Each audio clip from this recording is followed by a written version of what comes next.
Hey, it's Joshua Feinberg from DCSMI, and I'm thrilled to welcome you to this week's Data Center Go-to-Market Sales and Marketing Q&A show, where each week I tackle a handful of the biggest sales and marketing challenges that we're hearing about from all over the data center ecosystem, from data center operators like hyperscalers, colocation providers, edge, modular data center providers, wholesale data center providers, as well as the dozens of different kinds of technology and facilities related companies in and around data centers, digital infrastructure, and critical facilities, plus construction, real estate, and investment kinds of outsourced sales and marketing companies that work within data centers, critical facilities, and digital infrastructure, regardless of where you sit on the go-to-market team. Perhaps you work in sales, such as an account executive, an AE, or an SDR, or a BDR, a sales development rep, or a business development rep.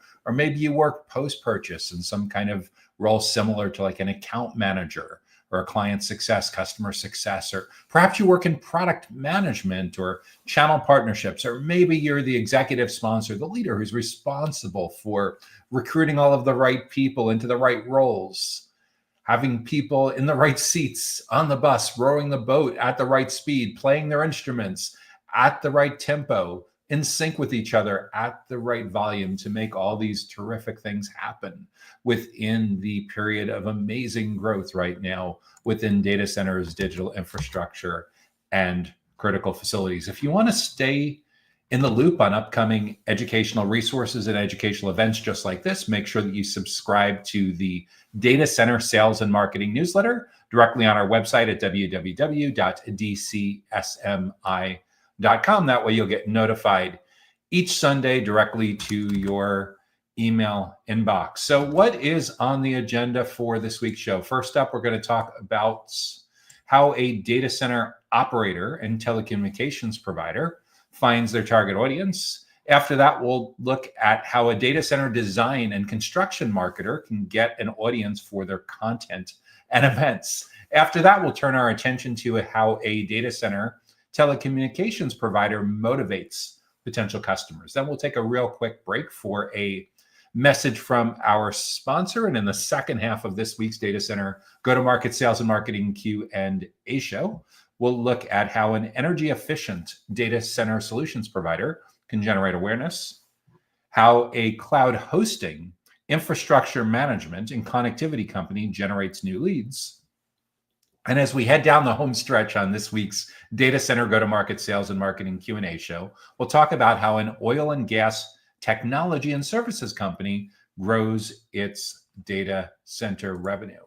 If you have an idea for a topic, a challenge, or a question that you think we should address in an upcoming episode, be sure to leave that in the comments wherever you're watching, and we'll be sure to add that to the consideration queue for an upcoming show.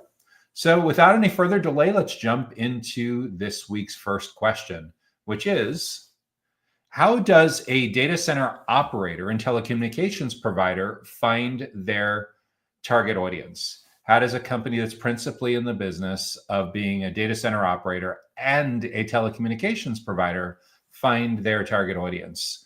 So the first question we need to figure out is how big or small your company is and how big or small your target clients are. At the end of the essence of this is we need to figure out, are you able to sell data center space, like colocation space, as well as telecommunications services to the exact same clients, or are they really two different kinds of client bases? It's a much simpler go-to-market, much simpler sales and marketing challenge if it's the exact same client base that we're selling space to, as well as power and cooling and telecommunications. For the sake of simplicity in this example, we're going to go with the idea that you've put together a pretty homogenous client base. All your clients are relatively similar, and they love the idea of being able to get colocation and telecommunications from the same company, from your company. Now, the question is, in addition to your own telecommunication circuits, being your own carrier, are you also going to be carrier neutral? Are you also going to allow all of the different diversity into your peering and your meet me rooms and your IXs and everything to give clients what they ultimately crave, which is many times competition and choice for redundancy, for solving their actual business needs and edge needs and latency needs, compliance needs, governance needs. But so same client base is buying from you as both a data center operator as well as a telecommunications carrier. How are we going to find your target audience? Well, we need to know where you've been most successful in the past. In other words, when we look at your case studies, when we look at your testimonials and reviews, when we look at your logos, when you pull up your CRM, your customer relationship management system, when we talk to your finance executive, like what do they tell us about where you've been most successful? What kinds of clients spend the most, are the most profitable, have the best unit economics, have the highest happiness score, the highest net promoter score, are the most likely to expand their relationships over time? All of those factors come into play with figuring out who that ideal client is. And when you have strong consensus on that, you should be able to document your ideal client profile, your ICP.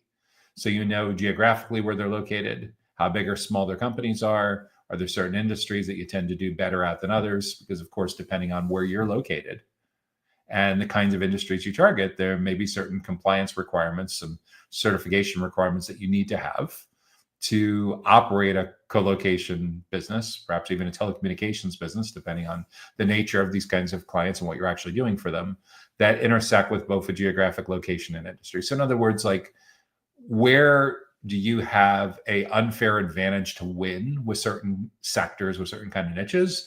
And where are you going to get knocked out almost instantly because those kinds of businesses are going to ask for something that you just can't deliver right now? So that's your ideal client profile.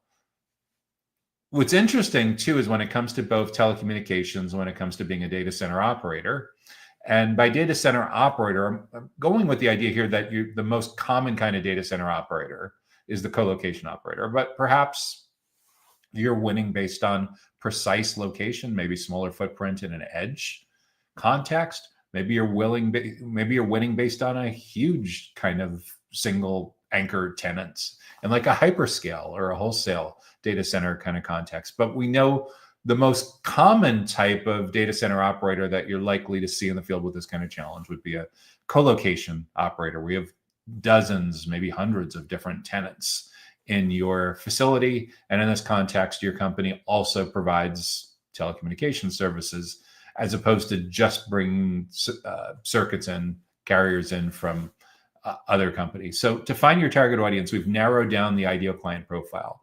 It's highly likely as a data center operator that your target audience could be both hyper-local and could be long distance. In other words, there's a certain kind of client, especially SMB, but sometimes mid-market enterprise as well, that heavily biases towards proximity.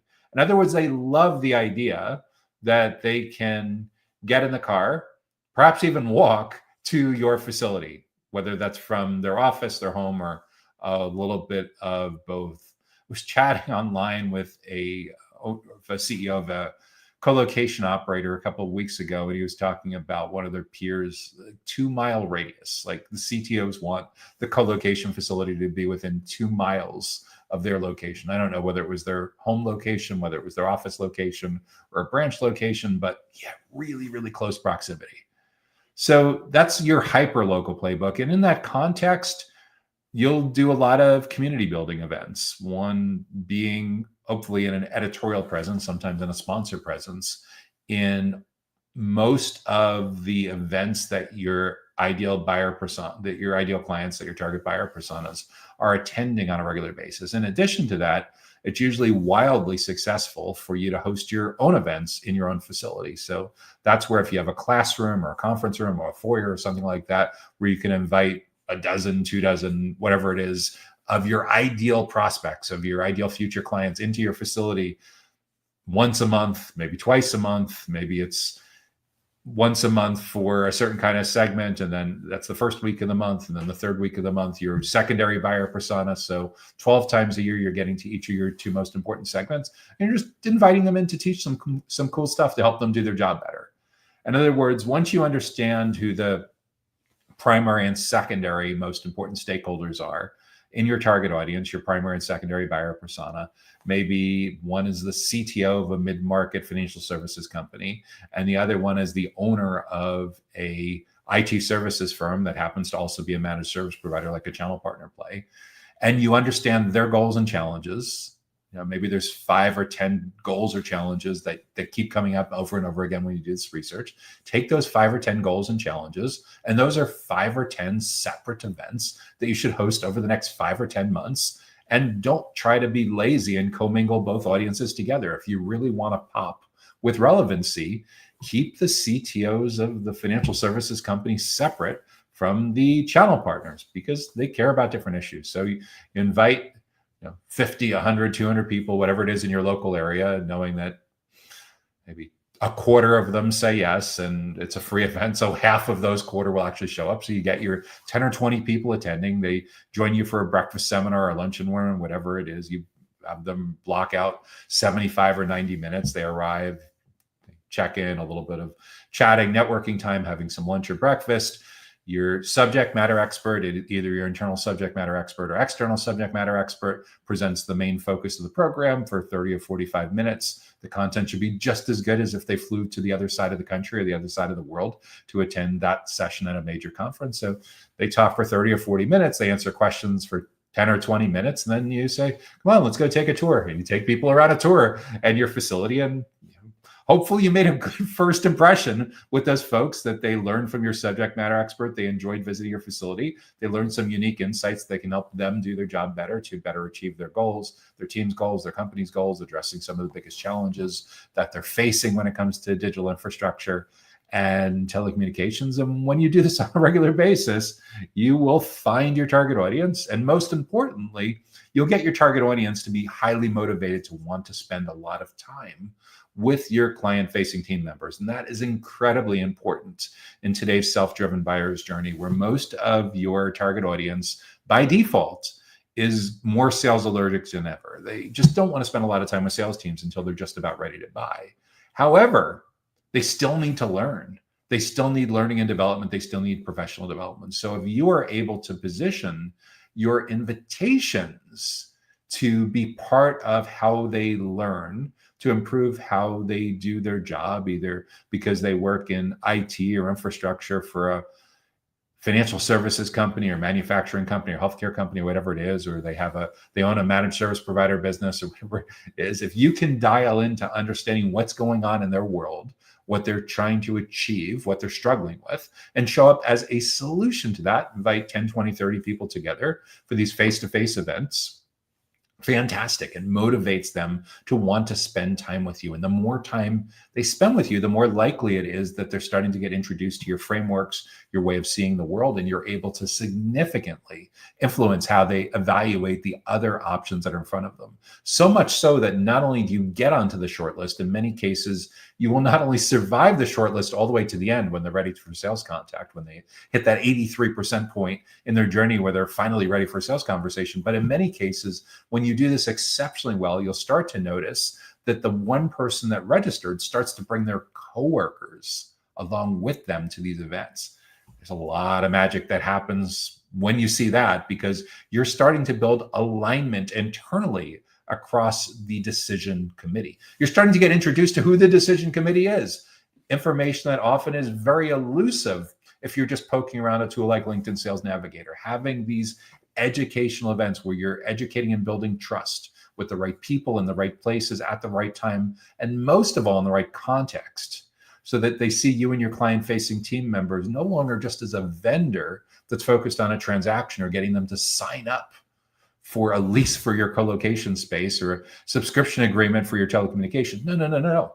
They now see you as an expert, a subject matter expert, a teacher, a consultant, a trusted advisor, maybe even a thought leader. And when that happens, truly magic in your sales process, in your new client onboarding, in your initial value, intended value, extended value, your land and expand, growing those accounts, positive word of mouth referral, customer advocacy, all these wonderful things happen when you start out that relationship by getting in early and getting in often.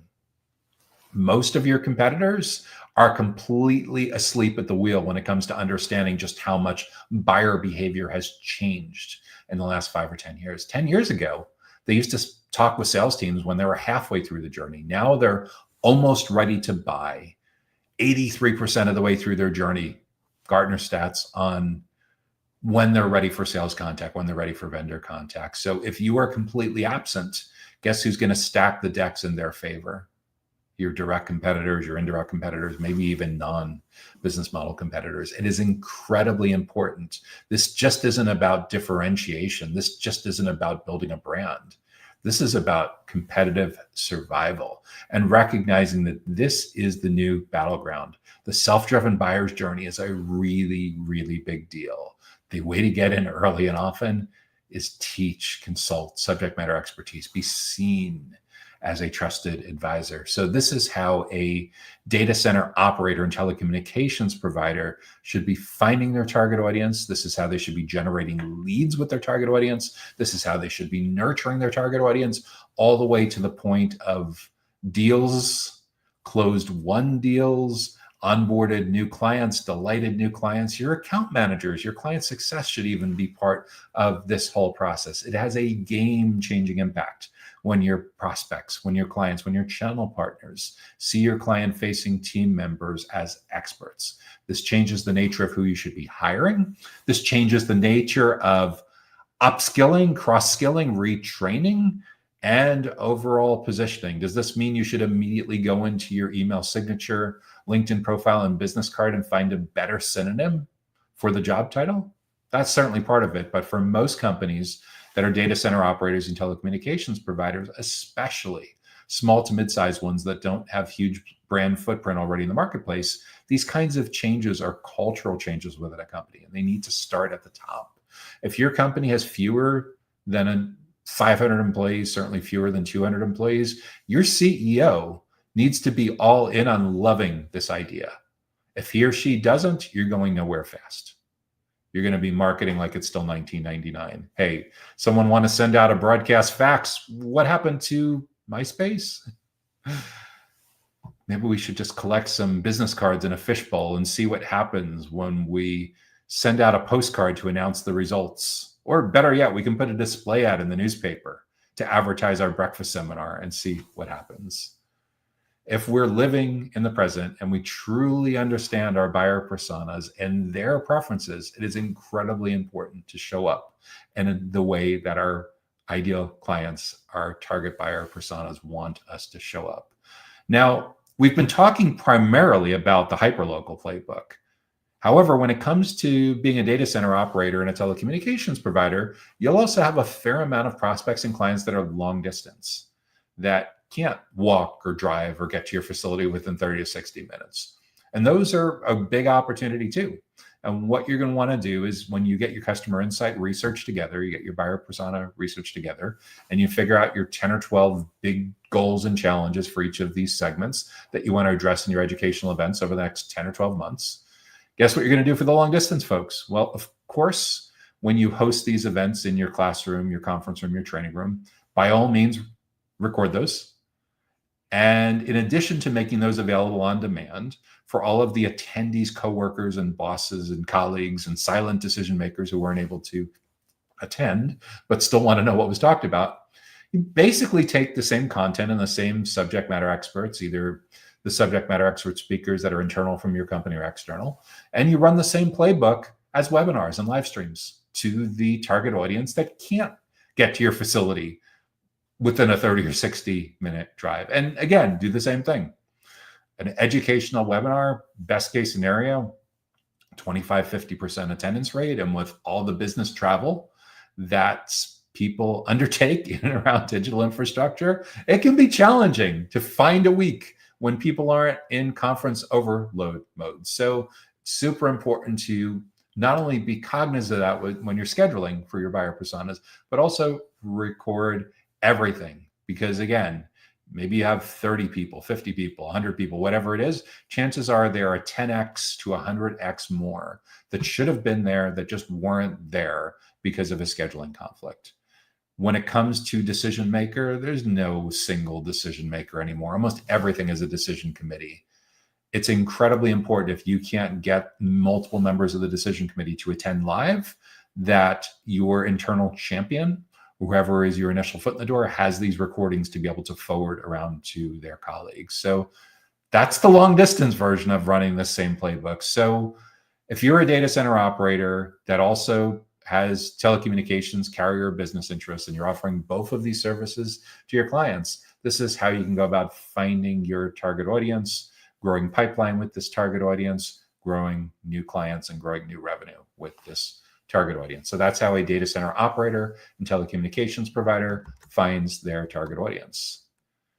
If you're getting good value so far from this week's Data Center Go-to-Market Sales and Marketing Q&A show, make sure that you help spread the love by hitting the like button on whatever platform that you're watching. So what do we have up next? What's our next question for this week?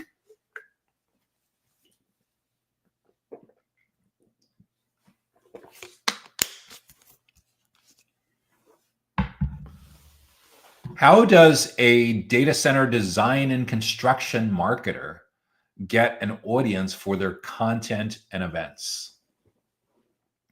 So your company provides data center design and construction, and you're working in a marketing role, and your marketing role is focused on getting in front of the right people, the right audience for your content creation and your events.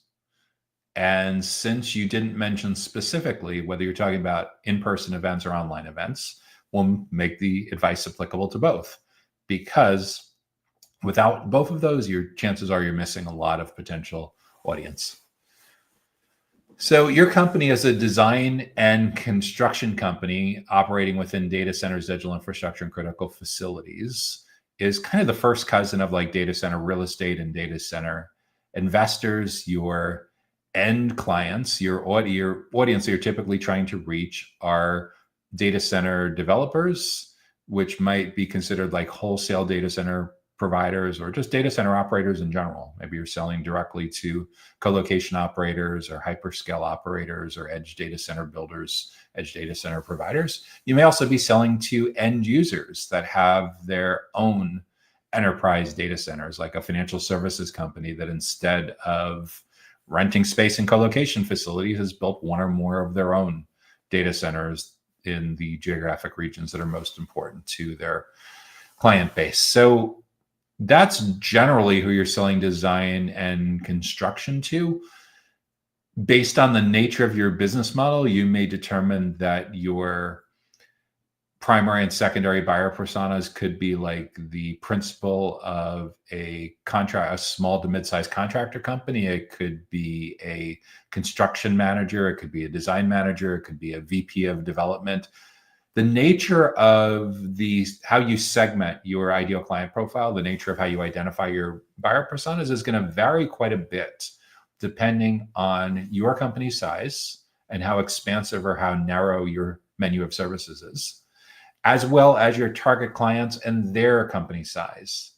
Other things being equal, the smaller the company is that you're selling to, the less you need to be incredibly precise about identifying the perfect job function, the perfect buyer persona to educate and build trust with, just simply because everyone knows everyone else. Let's say you're selling your data center design to industrial designers or architecture firms that don't have a lot of expertise in industrial or data centers. Maybe you've identified that that's an important secondary buyer persona or tertiary buyer persona for you. And in that particular context, maybe you found over time that these firms tend to be relatively small, a couple dozen employees. In that particular case, you probably will still have an idea of who the partner is in that firm that you want to get the ear of, that you want to get a foot in the door with. But the reality is, even if you get an intern or an associate or an administrator in that firm, everyone's going to know. In a 30, 40, 50 person architecture firm that doesn't specialize in data centers, they're going to know the one or two people in the company who actually are interested in data centers. So you're not going to have to jump through crazy hoops to get from initial person to the perfect person. Larger companies is the opposite problem. In larger companies, like, yeah, you need to be a lot more granular about the job functions, the job roles, the locations, like who is working on what. And the same thing with construction. The bigger the company is, the more granular your persona, your segmentation strategy needs to be for content and events. And the smaller the company, the less it actually matters, because people tend to wear a lot of hats in smaller companies, and a lot of hard hats. If it's a really small company, maybe they're even sharing the same hard hat. That could get a little gross at times, I guess, but you get the basic idea here, is that the smaller companies, people tend to take on a lot of different roles that tend to be a lot more specialized in much larger companies. So for sure, it impacts how you define your audience, and it defines how you identify and prioritize your buyer personas, and ultimately what you're going to choose to do with content and events. So as long as your company is relatively established and you've figured out who these ideal clients are, you know where they tend to be located geographically, are you working within like one particular state or province? Can you provide design and construction throughout an entire country, multiple countries, an entire continent, globally? Again, only you can answer that question based on your current resources and capabilities. But within your ideal client profile, know geographically who's going to be consuming this content, who's going to be attending these events, where they're located. Second, how big or how small are their companies? As I was just alluding to a few moments ago, it makes a really, really big difference. You know what your minimum project size is, right? And presumably, if you've been doing this a while, you likely also have a pretty strong sense of who your largest clients are before there's a dramatic drop off where they're so big that your likelihood of winning that kind of business and retaining that kind of business is very, very slim. So for a small to mid-sized data center design and construction company, maybe you thrive selling to clients that have anywhere from, on the low end, maybe 50 employees, or maybe 200 employees, on the high end up to 5,000 employees or 10,000 employees. Maybe you found that if a data center operator or enterprise has more than 10,000 employees, they're just asking for all kinds of financial, legal, compliance, integration, whatever logistics kind of requirements that you just can't meet today, given your company's current size. So knowing the size band of how small or how big your ideal clients are is hugely, hugely helpful when it comes to getting to the right audience for your content and your events, especially when you start thinking about like outbound marketing, outbound prospecting, account-based marketing, running LinkedIn ads, anything where you have access to company size based on headcount, based on number of employees. And then there's certain industries where you may do better than others, but all of that will help you define that ideal client profile. From your ideal client profile, you should be able to back into creating a target account list of anywhere from a few dozen to a few hundred. In some cases, it could be more than a few hundred perfect companies that you'd love to do business with for data center design and construction. And within those companies, now we have to figure out who are the first and second most, maybe third most important kind of stakeholder in each of those kinds of companies that we need to educate and build trust with. And this is where your content, this is where your educational resources, your educational events will need to do a lot of the heavy lifting. And it's more important than ever today, because we now live in a world where so many of your ideal prospects and clients are more sales allergic than ever. 10 years ago, people would get about halfway through their buying cycle and they'd be ready to meet with a business development manager or project manager or someone in a client-facing capability that worked on new business for your company. Now, pretty much across the entire data center, digital infrastructure, critical facilities ecosystem, nearly all want this self-driven journey where they just do tons of research on their own before they're ready for a sales-related conversation.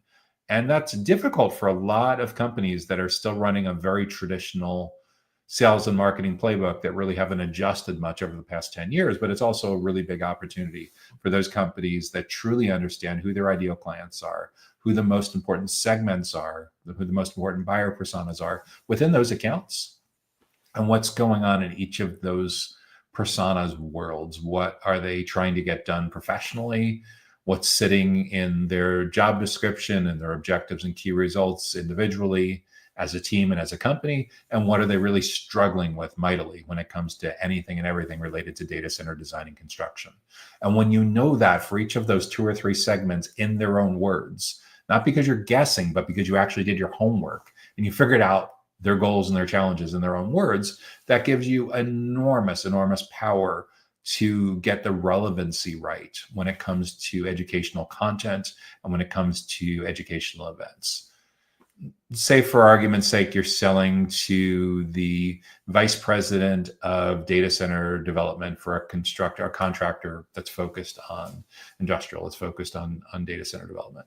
So, and you identify for that vice president of development, data center development, whatever the title is, that there's 5 or 6 big goals they're working on right now. There's 5 or 6 big challenges that they're struggling with. Those in aggregate are 5 or 10 topics that one by one your content and your events need to address.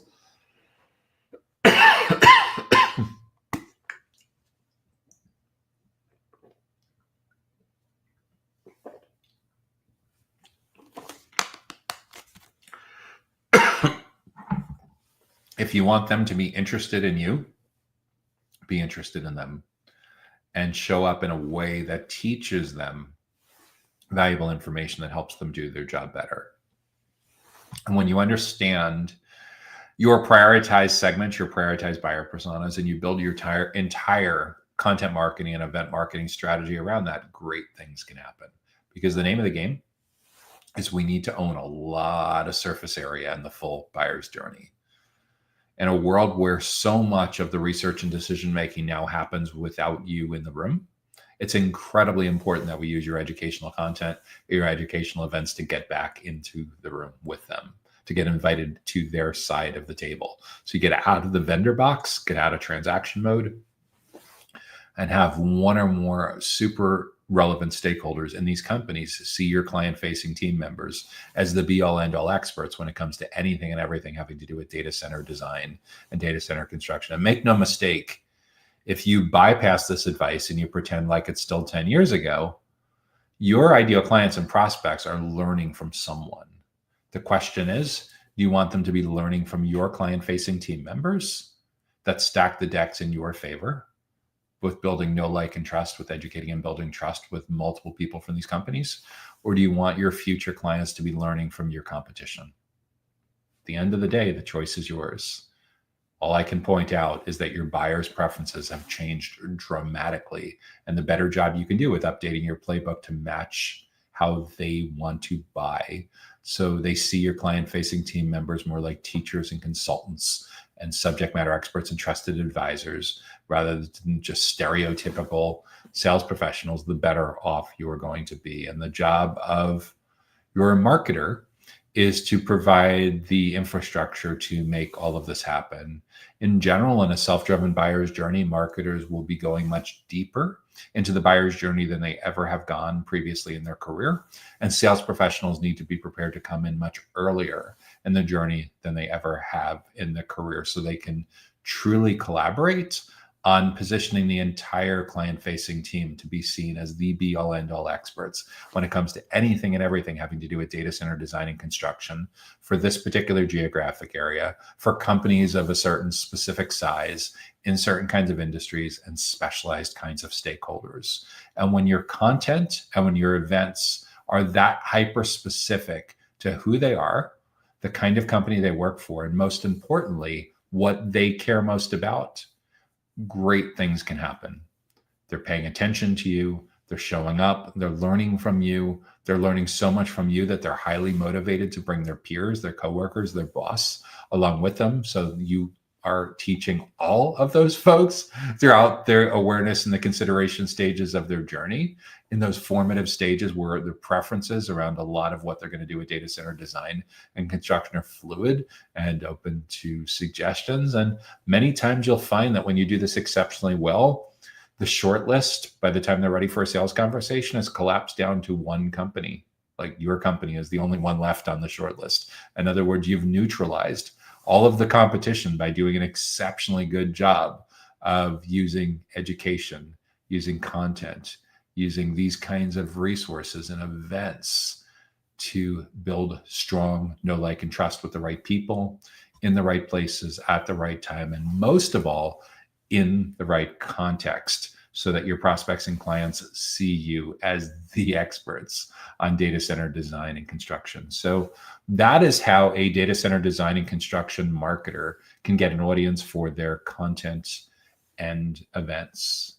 If you have an idea for a topic, a question, or a challenge that you're facing in your own business that you think we should address in an upcoming show, be sure to leave that in the comments on whatever platform that you're watching this week's Data Center Go-to-Market Sales and Marketing Q&A show. So what do we have up? What's our next question?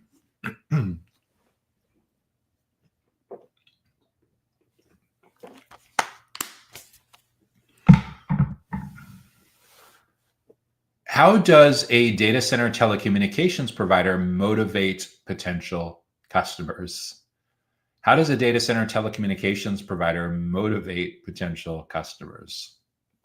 So motivate's an interesting word because typically when people are talking about motivating, they're talking about motivating their own team members, like motivating a sales team, motivating channel partners.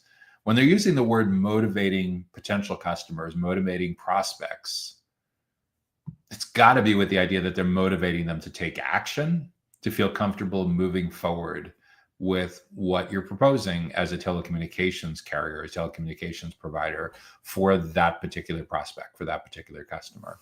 And in order for prospects, potential customers to be motivated to take the next step, they have to trust your company. Trust is incredibly important. When we think about companies and how they brand themselves in today's data center, digital infrastructure, critical facilities ecosystem, your brand is no longer just about your brand colors and your fonts and your logo. Your brand is now everything that the marketplace says about your company when you're not in the room. And given that we now have a self-driven buyer's journey where nearly all of the research and decision-making happens before sales contact, your educational content and your educational events are going to need to take the place of what used to happen in one-on-one conversations as recently as 10 years ago. A lot of companies in the digital infrastructure data center ecosystem have completely missed the memo on this. And as a result, they really haven't adjusted much at all. So there's a really big disconnect between how you're selling and how your prospects and clients are buying. Read that, it's super important. If you've been asleep at the wheel on these huge changes in buyer preferences over the last couple of years, you may not realize just how sales allergic your prospects and clients have become, especially when it comes to IT professionals. And the more experienced they are, the more veteran they are, the more years they've been doing this, the more cynical and jaded they are about anything and everything having to do with marketing and sales, it's even more difficult. And the younger the segment you're selling to, especially Gen Z and millennials that are increasingly in decision-making roles when it comes to data center telecommunications, again, you're really, really tying not just one, but both hands behind your back if you're selling the same way you've been selling like 10 years ago. 10 years ago, 56% of a typical journey was over before sales contact. CEB, the corporate executive board that's now owned by Gartner, did that research and found that you were about halfway done before you got to meet a prospect. At the time, you may have thought that was challenging, but most people would love to get back to the point where they're still in there for roughly half of the journey. Unfortunately, that's very much in the rearview mirror. It's a point of nostalgia. 10 years of digital transformation, millions of baby boomers retiring, more Gen Z, more millennials in decision-making roles, tens of millions of people working from home at the start of the 2020s. And that 56% number has jumped all the way to 83% and shows no signs of slowing down anytime soon. In other words, Gartner found 83% of a typical journey, researching, comparing options, and evaluating pricing now happens before vendor contact, before sales contact. That means that even if you do everything perfectly, you're only in there for the last 17%. We got to get you back in there for the first 83%. And if you keep doing things the way you've always been doing them, by default, you're invisible in that first 83%. And that is a massive problem because your prospects and clients are learning from someone. But if you're not present, they're learning from someone who does not have your best interest at heart. In fact, they're likely learning from a direct competitor of yours, an indirect competitor of yours, or a non-business model competitor that's creating great educational resource and great educational events on topics that your potential customers care the most about. So in order to motivate your potential customers to feel comfortable moving forward with your company as one of their telecommunications carriers, one of their telecommunications providers, it's incredibly important that you get in early and get in often. And in order to get in early and often, being able to show up looking a lot less like a vendor and a lot more like a teacher, a consultant, a subject matter expert, a trusted advisor, maybe even a thought leader is incredibly important. And telecommunications is really broad.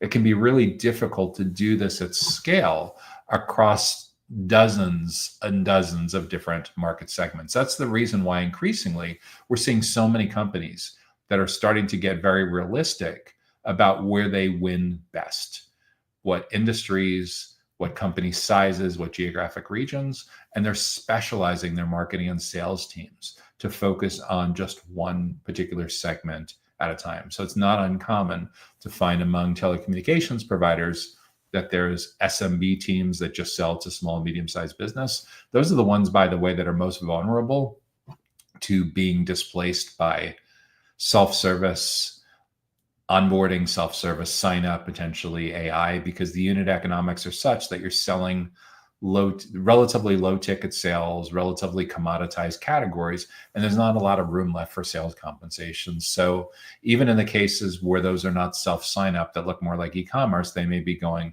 100% to channel partners. That's why the general guidance among people that have been in this space is that if you're in an SMB role, it's really high time that you considered figuring out a way to level up on your career to move into mid-market or enterprise accounts, where there's still a significant amount of complexity and figuring out what they truly need and the buying requirements and the competitive nature of that, where you're actually doing real consulting that can't yet be fully automated and done by the self-server or AI kinds of tools. And with that in mind, yeah, that's like a mid-market focused team where it's selling deals that could be, in some cases, it could be a few weeks. Usually they're a few months. The deal sizes are probably in the 5 or 6 figures. And then there's enterprise deals. These are huge deals where you may be working on these for several months or longer, and they're massive in deal size. They could be 7, 8, potentially even 9-figure deals. So your companies will throw massive amounts of resources at this. They'll put their most seasoned veteran people on them. So that's the segmentation by deal size or target client size. Then there's also a lot of telecommunications companies or just companies in digital infrastructure in general that are segmenting by industry. Deeply niched expertise in healthcare or financial services or manufacturing or telecommunications or state, local education, government. So those are the different approaches that companies are using to get deep expertise so that their client-facing team members are seen more as experts and not generalists. And those experts are the ones that are getting the leverage to get a foot in the door early and often, to get the inside track on what's really going on in these client accounts, because the potential customers, the prospects, see your team members more as peers and less like a transaction-focused vendor. So that alone, that hiring is not enough. You still need to be really clear on your ideal client profile. You still need to have a very focused target account list in most cases. And it's still incredibly important to identify and prioritize your buyer personas and understand what's going on in their own words, in their worlds. In other words, their biggest goals and challenges for your 2 or 3, 4 most important segments in these kinds of accounts, and really go all in on creating amazingly helpful, unique educational resources and educational events that help motivates those prospects to want to spend a significant amount of time with your client-facing team members throughout the full buyer's journey, getting in early and often. So there's that word again, motivate. Is the motivating potential customers. It's not enough to try to motivate them to sign on for a telecommunications agreement with your company when they're at that 83% point. No, we need to be there as close to the beginning as possible, and as many of those 28 touch points as possible throughout the journey. And in order to do that, we need to be seen as an incredibly valuable source of learning and development, as professional development. So again, specializing by their company size, where they're located, their particular industries, and their particular job functions, and being able to deliver incredibly valuable and hyper-specific, hyper-relevant educational resources and educational events is the name of the game on motivating potential customers to spend a lot of time with your client-facing team members and trust your client-facing team members, and ultimately move from being prospects to being customers and promoters and evangelists. And it's pretty much the same deal with your channel partners. It's just an even longer game, and there's even more at stake with motivating potential channel partners. So that's how a data center telecommunications provider can motivate potential customers throughout the full buyer's journey. If you're getting good value so far from this week's Data Center Go-to-Market Sales and Marketing Q&A show, make sure that you help spread the love and hit the like button. We're going to take a real quick break for a message from our sponsor. And when we come back, we'll tackle 3 more big sales and marketing challenges. Data Center Go-to-Market Sales and Marketing Q&A is sponsored by DCSMI, elevating the role of sales, marketing, and go-to-market GTM professionals in the growth of the data center industry. To stay informed about upcoming episodes, subscribe to the Data Center Sales and Marketing newsletter on the DCSMI website at www.dcsmi.com. Again, that's www.dcsmi.com. Now, back to Data Center Go-to-Market Sales and Marketing Q&A. Hey there, Joshua Feinberg, host of the Data Center Go-to-Market Sales and Marketing Q&A show. And we're so thrilled to have you join us this week to learn about some of the questions and answers, some of the biggest challenges that companies are facing throughout the data center, digital infrastructure, and critical facilities ecosystem. Again, if you have an idea for a topic or a question or a challenge that you think we should address in an upcoming show, be sure to leave that in the comments wherever you like to watch. So what is up next? How does an energy efficient data center solutions provider generate awareness? How does a data center solutions provider focused on energy efficiency generate awareness?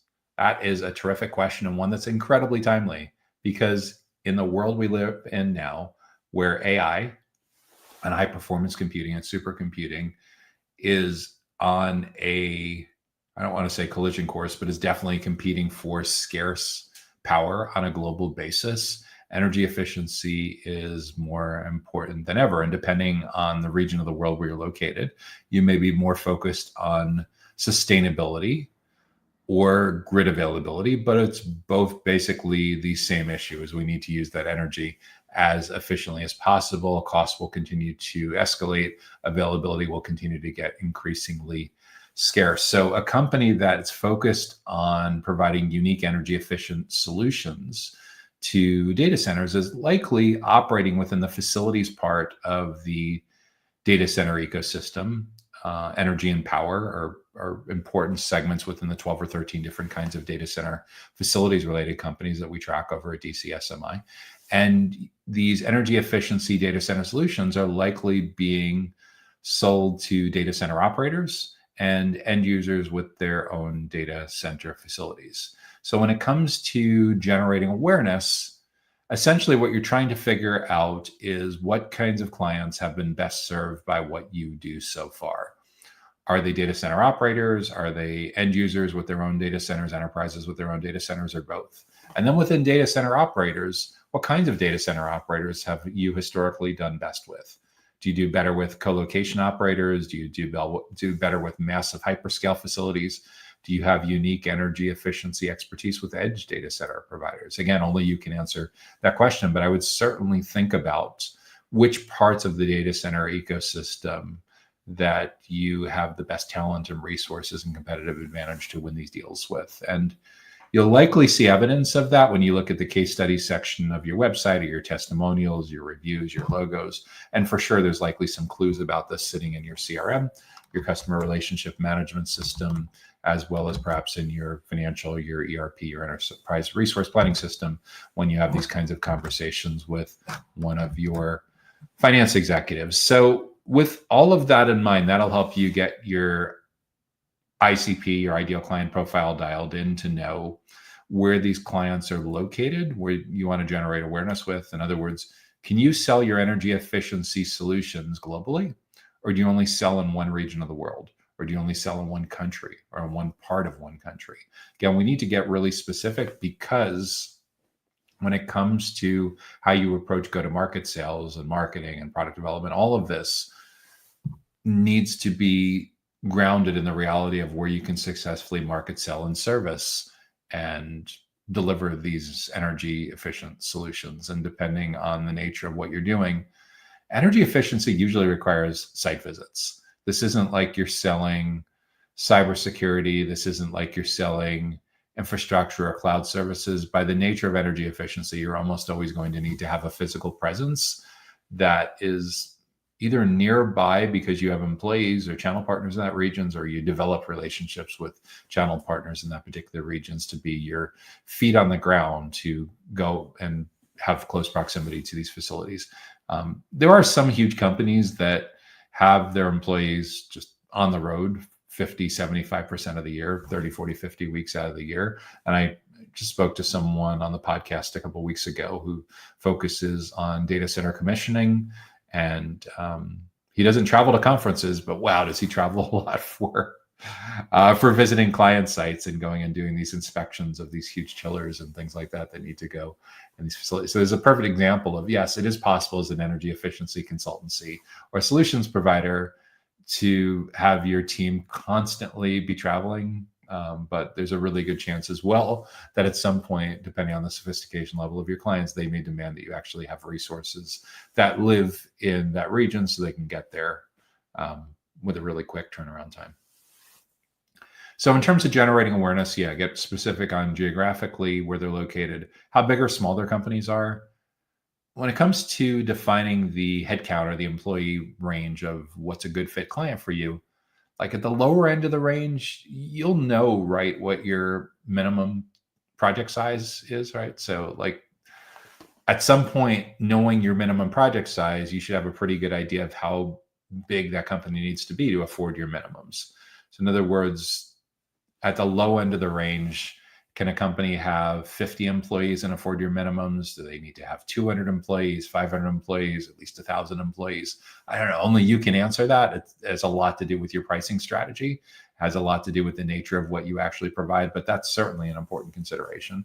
And at the extreme upper end of the range, when a client is so large, are there times when they have requirements that you just can't deliver today based on your current team and resources? So for argument's sake, if we're talking about an energy efficiency data center solutions provider, maybe your sweet spot is like 200 employees up to 5,000 employees, or 200 employees up to 10,000 employees, or something like that. That will certainly help a lot with dialing in your ideal client profile and building your target account list, and with everything that you're going to do going forward with outbound prospecting and ads when it comes to generating awareness.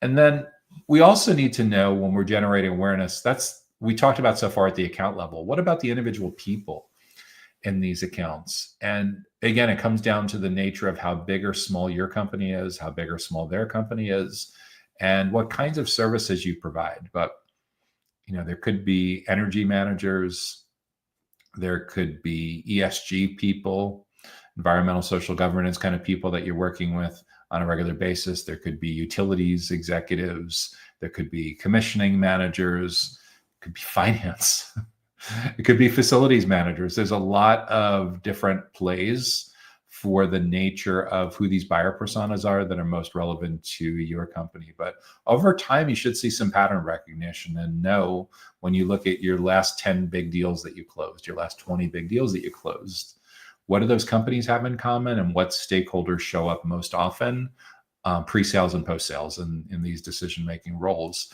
That will help you quite a bit on knowing who you're trying to generate awareness with. And once you know the who, we need to know why. Why do they want to pay attention to you in the first place? What's going on in their world that you can actually help them with? And that's your basic buyer persona research. That's understanding the biggest goals and the biggest challenges for your prioritized segments. What's going on in their world when it comes to goals and challenges that are directly or indirectly related to energy efficiency. And we don't want to guess. We need to actually do the research to understand what those words are, because those words are going to be the key to getting more relevant website copywriting, product marketing, sales enablement materials, email marketing, social media marketing, event marketing, everything that you're doing going forward to demonstrate to the most important people in these accounts that you have deep expertise when it comes to energy efficiency for data centers, regardless of whether they're a data center operator or they have a enterprise data center. It's incredibly important to generate awareness, as we need to know who they are at the company level, who they are individually, the personas, and then what's going on in their world that you could potentially teach them provide some valuable educational resources and some valuable educational events that gets the right people to pay attention to you at the right time in the right places, and most of all in the right context, so they see your client-facing team members as the be-all end-all experts when it comes to anything and everything having to do with energy efficiency for a company like theirs in their particular location of roughly that size and a stakeholder in that particular role in that particular company. So when it comes to, if you have a huge brand, let's say you were talking about energy efficiency and you were in the very well-talented marketing armies of huge companies that do things related to energy efficiency, like Vertiv or Schneider or Eaton or Legrand or something like that, you don't need to necessarily be that hyper-specific because you have a globally recognized brand. If your company is at the other extreme, where you have a few handfuls of employees, or maybe even less, maybe you're a solo consultant, or maybe you have a few dozen employees, building a brand is pretty important to stand out in a crowded marketplace. And one of the ways to do that is, instead of trying to boil the ocean at once, get hyper-specific on who your ideal client is. Really, really dial that in. Really understand the company size, really understand the stakeholders, and go all in on really standing out to a very narrowly focused buyer persona as your primary buyer persona, and do the exact same thing for your secondary buyer persona, and potentially the exact same thing to a tertiary buyer persona, if there is a third most important kind of category of economic stakeholder that's incredibly important to the nature of what you do. But at the end of the day, we need to provide so much value to these folks that they're highly motivated to want to spend a ton of time with you, learning from your client-facing team members in a professional development and a learning and development context, early and often. It's not just enough to have one or two touch points anymore. We need to dominate those 28 touch points between complete stranger and purchase decision. And our educational resources, our educational events that we're using to generate awareness need to be so over the top valuable that even when you get the first person to register or sign up, they're highly motivated to want to spread your resources, to spread your educational events to their colleagues on their team, on other teams within their company. So you get to meet the rest of the decision-making committee in their formative stages, when there's still a chance to shape how they view all of the options potentially in front of them when it comes to your category, when it comes to energy efficiency solutions, energy efficiency consulting. And the more you do that, the more you start to see multiple people from the same company all coming together under your umbrella and learning together. That's what keeps you on the short list. That's what starts to knock your competitors off the short list. And that's what gets you to the end of the journey, where you're literally finally going in and having that sales kind of meeting with them, and they're quoting your methodology that they learned from your company. You've had that much of a deep influence on how they navigate all of the choices that are in front of them. So that's how an energy efficiency data center solutions provider can generate awareness. If you have the advantage of your clients having extreme geographic proximity to where you're located, do a lot of offline events like breakfast seminars, lunch and learn, symposias, things like that. If your prospects and clients can travel to you within a 30 or 60-minute drive, or you're willing to do a road show or a tour to the highest density cities where you'd have clients. If you have a lot of long distance prospects and a lot of long distance clients, take a lot of the same approach, but instead of running these as breakfast seminars and lunch and learns, you run them as webinars and live streams. Very meta to how you're consuming this content, right? But it's the same basic idea, is that we know at the account level, at the company level, where they're coming from. We know who this particular buyer persona is, and one segment at a time.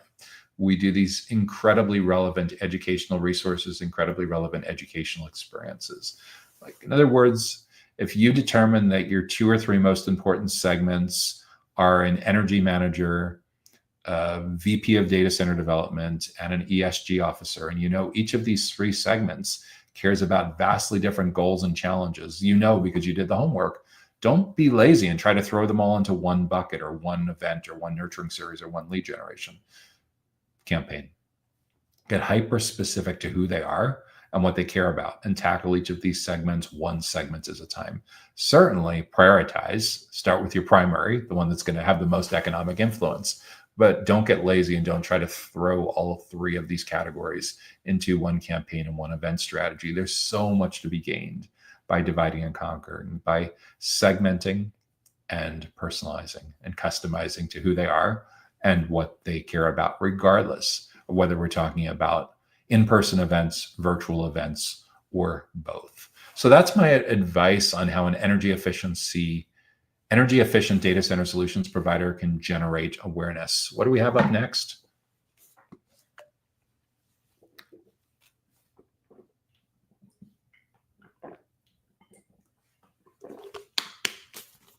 By the way, if you're getting good value from this week's Data Center Go-to-Market Sales and Marketing Q&A show, make sure that you help spread the word, share the love by hitting the like button on whatever platform that you are watching or listening on. Okay, next question brings us back into technology and the data center operator segment. So this is, how does a cloud hosting, infrastructure management, and connectivity company generate new leads? How does a cloud hosting, infrastructure management, and connectivity company generate new leads?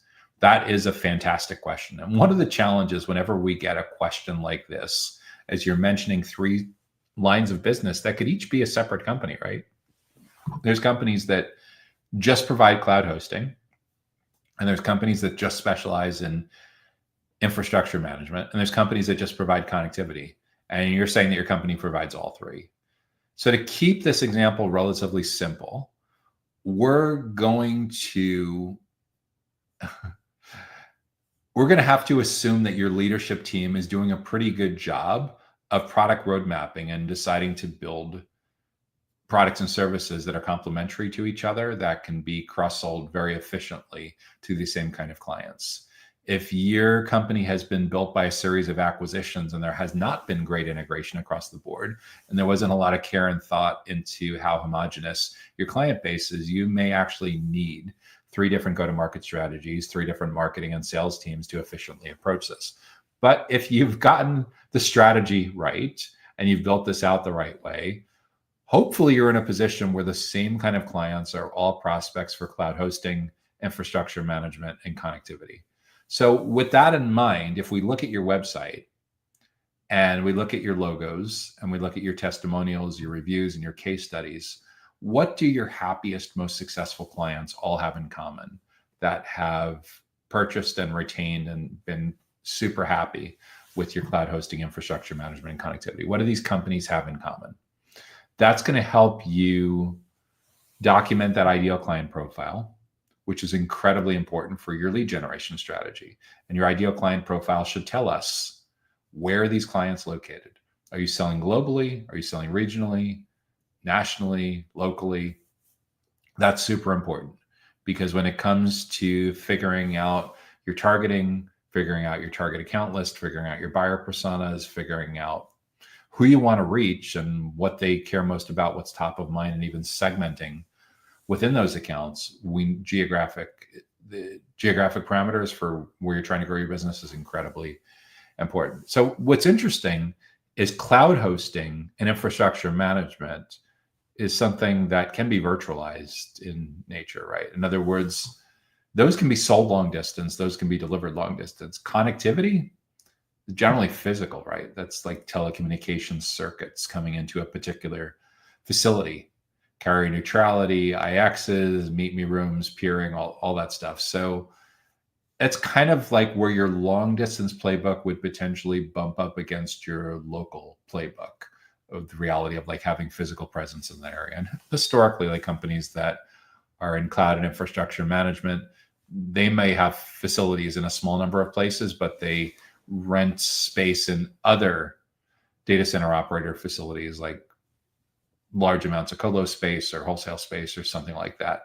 And then they basically use that space to be able to extend their footprint into other geographic regions, both for disaster recovery, like DR kinds of reasons, or edge reasons, latency reasons, or governance reasons. So yeah, that's kind of where like the long distance playbook and the local playbook comes into play with generating new leads, or at least defining the geographic part of your ideal client profile. Company size is a big issue as well for all three of these lines of business, for cloud hosting, infrastructure management, and connectivity.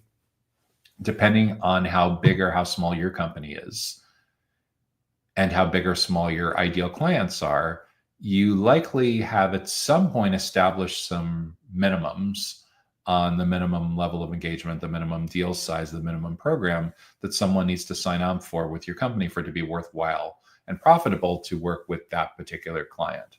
Now, there certainly are exceptions to that. The hyperscalers, for example, offer public cloud space for pre-revenue startups that allow people to literally get started for almost nothing, and then scale up over time. We know the scaling up over time can be where it actually starts to get expensive. And I'm not going to get into a whole separate side issue of the repatriation movement and CFOs having angst and anxiety over the size of public cloud bills. But just to understand that there are for sure some hyperscalers that have very, very, very low cost entry points. Your company, if you're able to if you have self-ordering, self-sign-up, self-provisioning, maybe you can sell to tiny pre-revenue kind of startups that almost look a little bit more like B2C and e-commerce than B2B infrastructure as a service. Again, only you can answer that question. But for most companies that are providing kind of those blended services across cloud hosting, infrastructure management,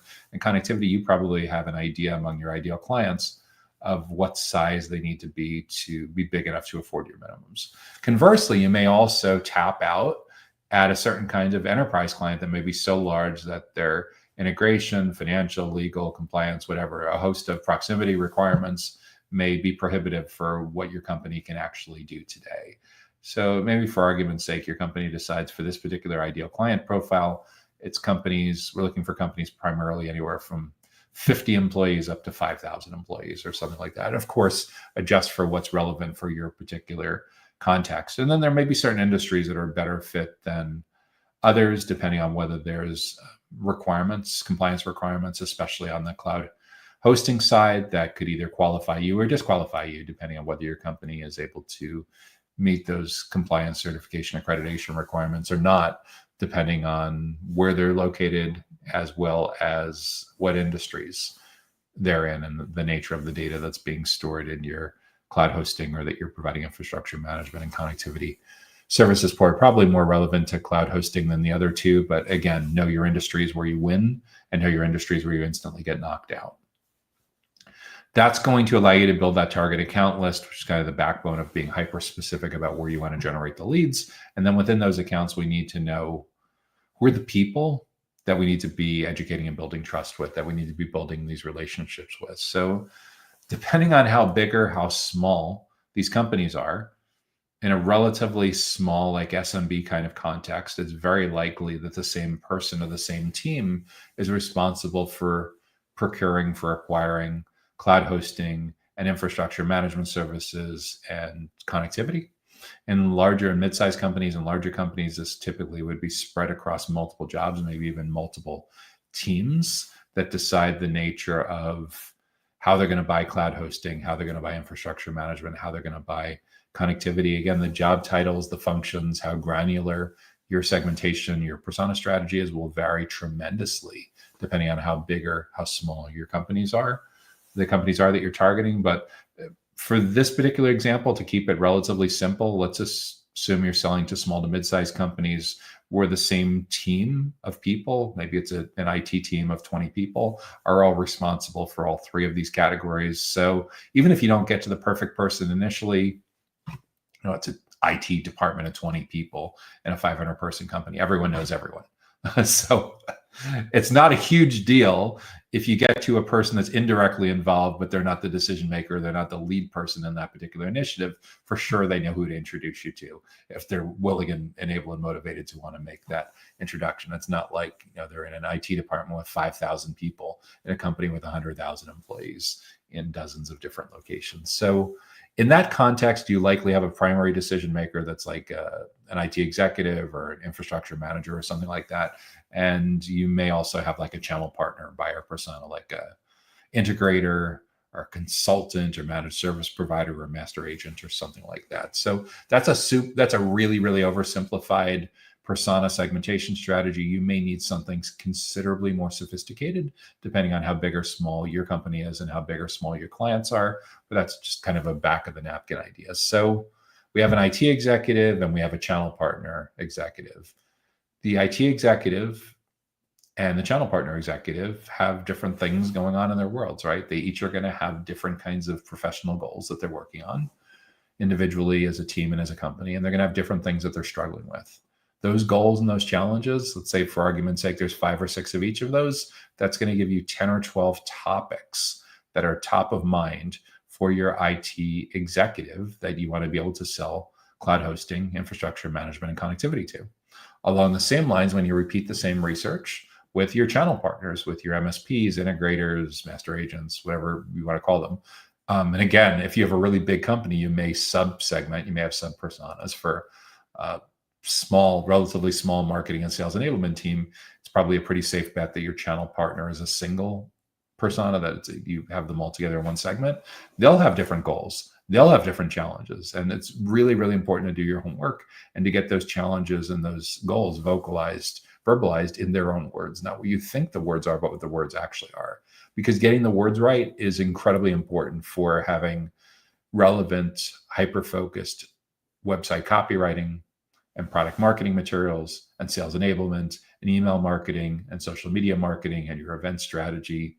The difference between you literally being able to like grab someone by the virtual shirt collar and pull them into the screen with hyper relevance, and someone just completely ignoring you largely comes down to how much care you've put into understanding what's going on in their own worlds, what they're excited about, what they're focused on, what's driving them nuts, and how well you can demonstrate to them that you have potential answers, potential resources that can help them individually, that can help their team, that can help their company do better when it comes to finding the best cloud hosting, the best infrastructure management, the best connectivity resources. So that's the mindset to bring into what you do with generating new leads.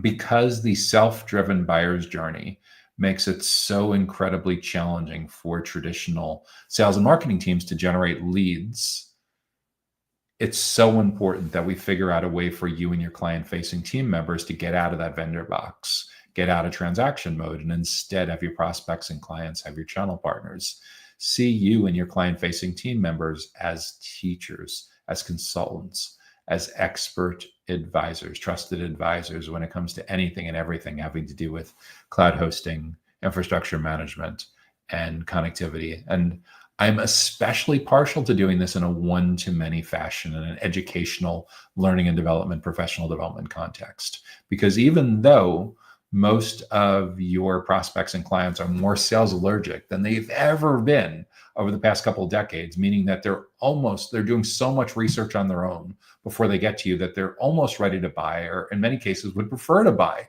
without speaking to a human. We have to work extra hard to earn our way back in. Much, much more challenging, much more effort than we would have had to as recently as 10 years ago. And the best way to do this is educational events. It can be in-person educational events. It can be online, virtual, long distance educational events, but they need to be educational. Just simply having a booth at a conference, not the same thing. Speaking at a conference as a keynote or in a breakout session, yeah, you can be educating. The challenge with a lot of conferences is you need to make sure that their target demographics line up with your ideal client profile, that there's a lot of overlap, significant surface area. If it doesn't overlap, a lot of times you're spending time educating and building trust with the wrong people. So that needs to line up. It's incredibly important that the people that are attending these educational events see your client-facing team members as teachers, consultants, experts, trusted advisors when it comes to anything and everything having to do with cloud hosting, infrastructure management, and connectivity.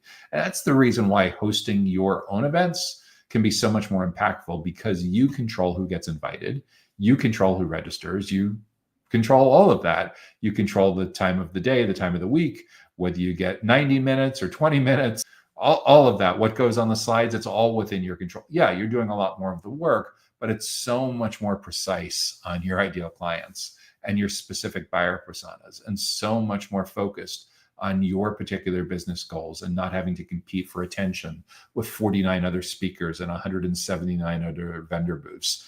All of this other stuff that's going on that detracts your potential prospects. So I'm especially partial to hosting your own educational events in your own facility, in your own conference room, in your own classroom, and your foyer. If you don't have that, finding space that's near your facility, that's affordable, where you can do this on a regular basis, that's in close proximity to your clients. You could potentially do a road show. If you identify pockets of clients across the country where you want to build the same general education and trust kind of events, but you don't have a physical location there, you could work with channel partners. And in addition to all of this, record these events. There's always going to be a lot of people that should have attended that weren't able to, the silent decision makers, the other stakeholders from the companies. And for people that were just not practical to do these events in person, run the same content virtually on webinars, on live streams. And again, the same issue.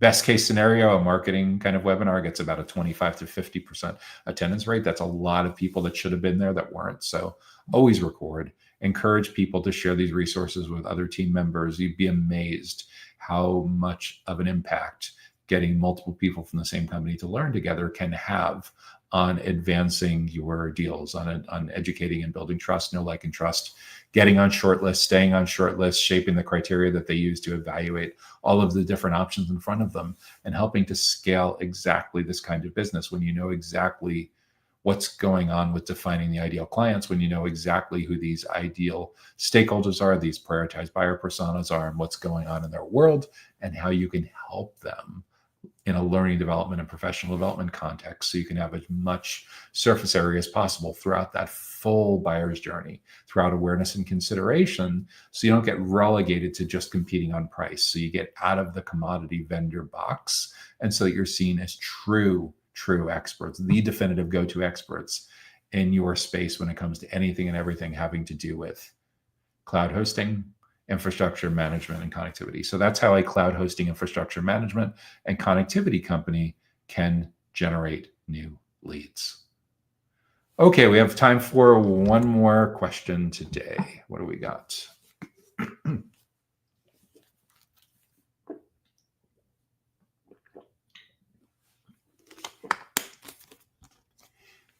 If you're getting good value from this week's Data Center Go-to-Market Sales and Marketing Q&A show, make sure that you hit the like button so other people can find out as well.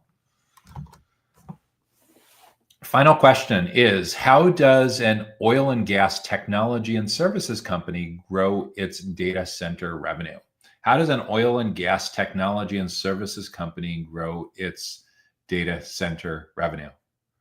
That is a terrific question, and it's incredibly timely because so many data center developers, so many data center operators are in this place now where their growth aspirations are meeting up with the harsh reality of either energy and sustainability requirements or just plain lack of grid availability.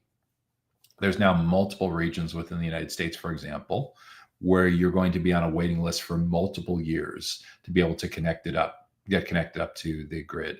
What do they call it? Behind the grid. They call it alternative energy.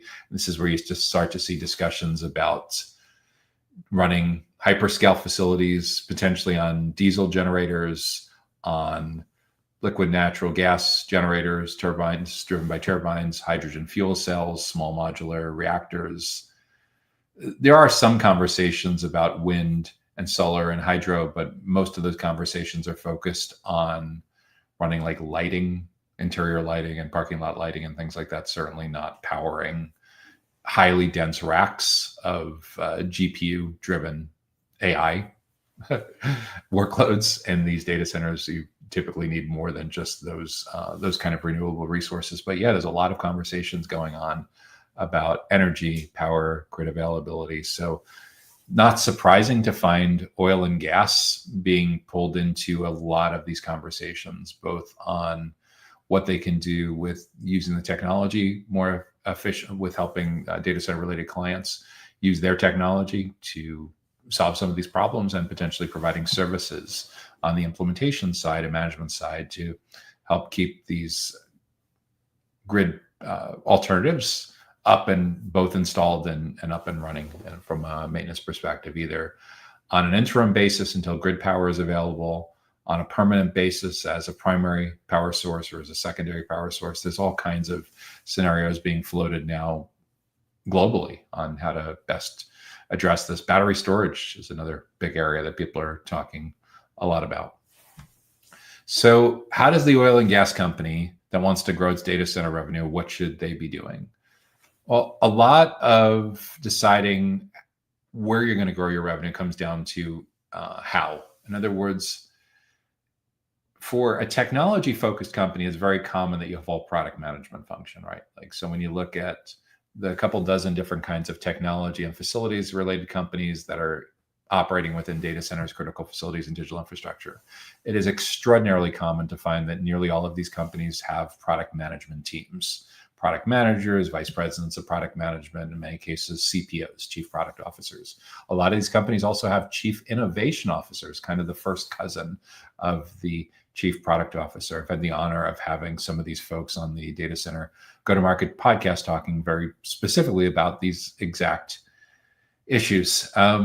So the product managers are figuring out where the company and the innovation officers are figuring out where the company are going to make these big bets and how they're going to make these big bets on bringing new products and services to the marketplace. Historically, I'm not sure if every oil and gas company would have had people in these roles that make them look like tech companies, but for sure, as they've embraced the opportunity to grow in and around data centers, most of them are waking up to the reality that they need to think a little bit more like a tech company and less like a traditional utilities company to be able to align with the stakeholders. So as long as they have figured out like what their product roadmap is, what their services are that they're going to provide, they should have a pretty good idea of who these ideal clients are, because presumably before they've invested millions or tens of millions or hundreds of millions or billions in building out these businesses, they've done their homework to figure out who these ideal clients are. And these are huge potential deals. So with that in mind, a oil and gas company that's selling tech and services to data center clients should have a pretty good idea of where these clients are located. In other words, you've got to be able to deliver oil and gas to that particular location. Can you do this by pipeline? Can you do this by railroad? Can you do this by boat? By shipping? How by truck? How are you actually going to deliver the oil and gas to these particular locations? So there's for sure geographic factors that come into play in the ideal client profile. Second, how big do these companies need to be to realistically afford your infrastructure to make this happen? Is it realistic that your company can sell to a single location or 2 or 3 location co-location operator with 50 employees? Or are you primarily selling to hyperscales providers and the next level below that, the big national co-location operators and or big enterprises with their own data centers? So again, you'll likely be thinking about like how much power, how many megawatts they have at a particular facility. You'll likely be thinking about square footage, square meters that define the size of the facilities and the density, and that at some point gets normalized to a number of employees that you use for prospecting purposes.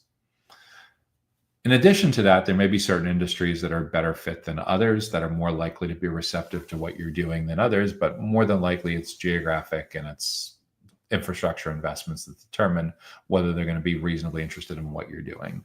So that's like at the company level. From there, you should be able to build target companies lists of who you think is the best fit. And depending on the investment that someone needs to have with you, you may find that there's as few as a couple dozen potential clients that are in a geographic region that can be well served by where you have both infrastructure and shipping and delivery, railroad infrastructure, whatever it is to deliver your oil and gas technology and services. So from that ideal client profile, you should be able to build that target account list. And then within those target accounts, who's going to care most about this? Typically, selling to enterprise accounts, you'll have several different personas that each have their own spin on this. for the nature of what you're providing for data center clients, like the vice presidents of data center development, not business development, but actual development, super interested in this. Chief investment officers, super interested in this. Investors in data centers, like venture capital, private equity firms that invest in data center developments, super interested. Real estate folks, super interested in this. The value of site selection and everything is many times driven by how are you going to power this facility? So there's a lot of different stakeholders potentially that you would be looking to build relationships with on a more tactical basis. Once a project is greenlighting, there's commissioning companies, there's facilities managers, there's energy managers, there's a host of different kinds of stakeholders that may be relevant to what you're doing. But in terms of figuring out how you're going to generate revenue, getting super crisp on that ideal client profile, the target account list, who the prioritized buyer personas are by the nature of what you are going to be delivering and how big or small your company is, how big or small their company is incredibly important. You may have community stakeholders that you need to build relationships with too. These could be elected officials. These could be utility companies that you're trying to integrate with. These could be regulators. This could be activists.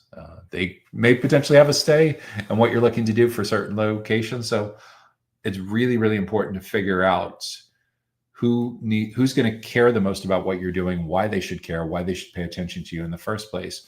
And it's very likely by the nature of your deal size and the urgency that once you figure out your playbook here, that you're going to want to segment out multiple teams going after multiple parts of this ecosystem. Like at the absolute minimum, you could potentially split up your go-to-market strategy to have a different team pursuing hyperscalers, data center operators, like big co-location providers, and a completely different team pursuing enterprises with their own data centers.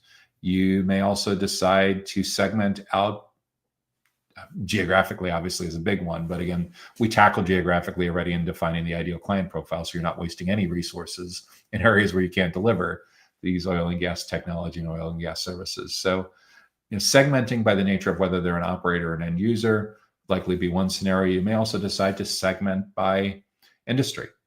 Maybe certain industries that are more conducive than others that are likely to be more receptive to what you're doing by the nature of their clients. There may also be certain regions that, regardless of your capabilities, that may be more open to what you're doing than others based on the current environment with elected officials or regulators in that particular region. So all of these come into play when deciding how you're going to build the go-to-market strategy for growing your data center revenue as an oil and gas technology and services company. If you're already pretty well established, you likely have a good idea of who your best clients are, and you're likely just trying to replicate those. If you're brand new, if you're a startup, you're likely hiring talent that's coming from some companies that's done some of this in the past. And the most likely playbook usually revolves around investing in where your newly recruited leadership team or who's in these roles has had the most success in the past that happens to align with your capabilities, both current and in the immediate near future. There's a lot of balancing acts, a lot of moving parts that come into play with all of this. But when it comes to being an oil and gas tech and services company that wants to grow its data center revenue, it's getting very specific about what you're providing, where you're going to be the most successful geographically, how big these companies need to be to afford your minimums, or how, at what point is an enterprise client or a huge operator so large that they may have requirements that you simply can't meet. And then within these accounts, who do you want to create the most awareness with? Who do you need to educate and build trust with? And then the rest is a fairly straightforward playbook. We need to do the persona research to understand for each of these 3 or 4 prioritized categories of stakeholders what they care most about, what's top of mind for each when it comes to oil and gas. What are their biggest goals? What are the biggest challenges that's directly or indirectly related to making an investment in oil and gas technology and oil and gas services? And just understand for each segment, for each category of stakeholder, they're going to look at the nature of what you do quite differently. Some cases a little differently, in some cases a lot differently. And the better job you can do of understanding that mindset and delivering fantastic educational resources and educational events, the more likely it is that you're going to earn your way in early and often. Early and often is so incredibly important, because we now live in a world where nearly all of these stakeholders are going to do a ton of research before they get to you. And the way that we start to win them over is by intercepting them as early as possible in their journey, understanding what's the topic, what's the goal, what's the challenge. That's a leading indicator that they're going to be in market for oil and gas tech and oil and gas services in the coming weeks or in the coming months. And the better job we do with intercepting them early and intercepting them often, the more likely it is that we have a significant role in shaping how they learn about oil and gas tech and services that's relevant for their data center, the criteria that they establish for comparing all of the different options that are potentially in front of them, the more likely it is that they start to invite multiple stakeholders from that same company, their peers, their coworkers, their bosses, other members of the decision committee that are incredibly important in winning them over. All of this starts with having extreme empathy for who they are, what they care about, and showing up over and over and over again in a way that demonstrates that your company has incredible levels of expertise in this particular segment of data center energy for this particular kind of company in this region, roughly the size and the specific stakeholder. And the better job you can do with exuding extreme value, extreme specificity, extreme relevance, the more likely it is that you're going to intercept that person early. And the more likely it is that you're going to motivate that person to share your educational resources and share your educational events with other members of that decision committee. Teams that learn together grow together. Most enterprise account executives at this stage of their career in this kind of environment have figured out that a lot of their success comes down to being exceptionally good at project management for their internal champion, helping their internal champion drive alignment across their own team and other relevant stakeholders, both internally and externally, that are incredibly important to getting a complex deal like this over the finish line.